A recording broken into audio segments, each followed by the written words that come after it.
एक छोटे से गांव में लाला धनीराम रहता था। उसी गांव में उसकी एक दुकान थी।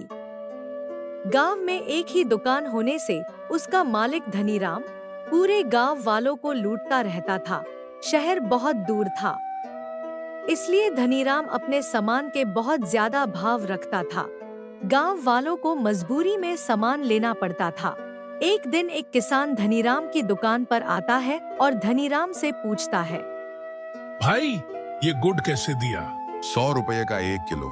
ये तो बहुत ज्यादा है। शहर में तो 50 रुपए का 1 किलो मिलता है।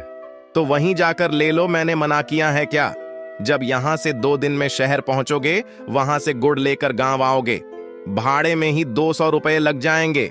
4 दिन का काम का नुकसान करके यही गुड़ 250 का पड़ेगा। अब जल्दी बताओ, लेना है कि नहीं? किसान दुखी होकर गुड़ लेकर चला जाता है।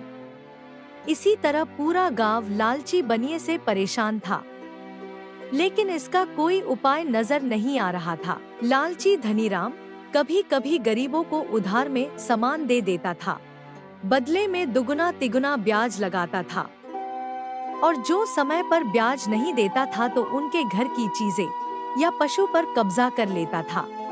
गांव में रामलाल, एक गरीब किसान, खेती से किसी तरह गुजर बसर करता था।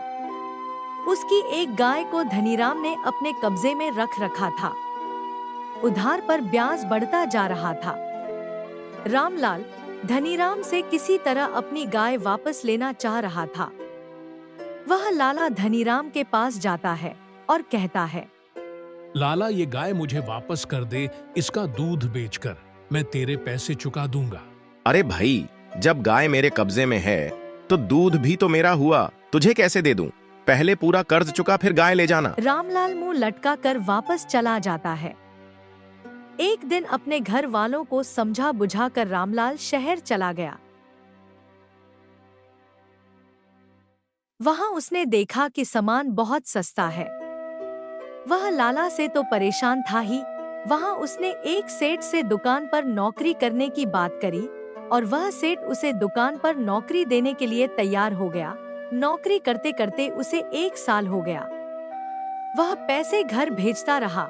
इसी बीच उसे दुकान के पूरे सामान की जानकारी हो गई कि कितने का माल आता है, कितने का बिकता है।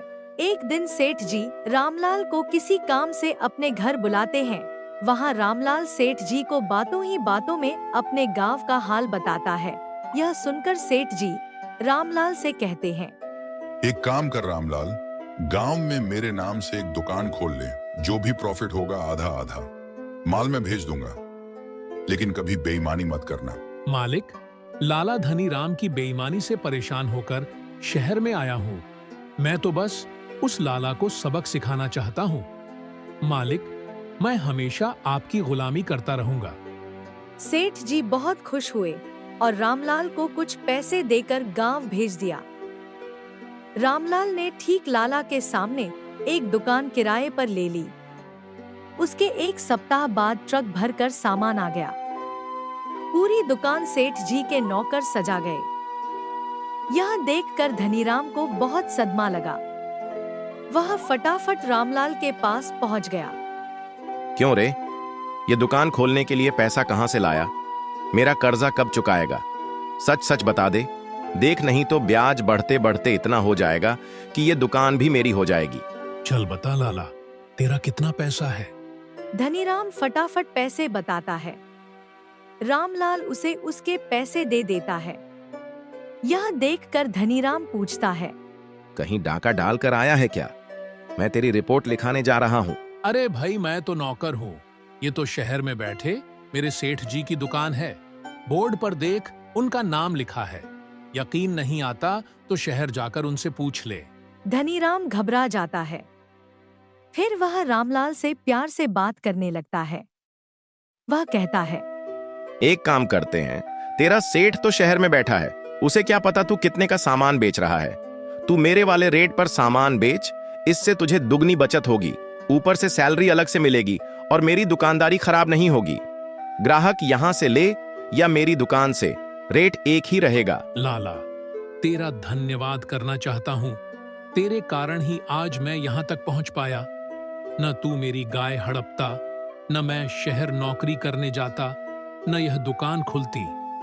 ये दुकान मैंने तेरे जुल्मों के शिकार गांव वालों की भलाई के लिए खोली है। यहां तो शहर से भी सस्ता माल बिकेगा। चल भाग यहां से। धीरे धीरे रामलाल की दुकान चलने लगती है। धनीराम की दुकान पर एक भी ग्राहक नहीं होता।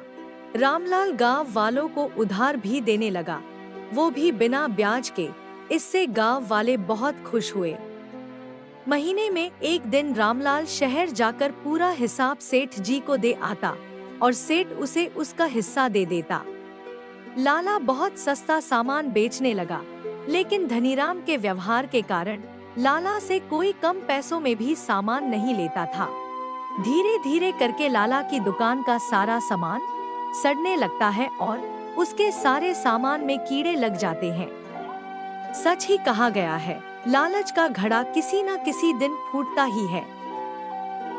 तो दोस्तों, ये थी आज की कहानी। अगर आपको पसंद आई हो तो लाइक, शेयर, कमेंट और सब्सक्राइब जरूर करिएगा, ताकि हम और भी अच्छी अच्छी कहानियां आप लोगों के सामने लाते रहे। धन्यवाद।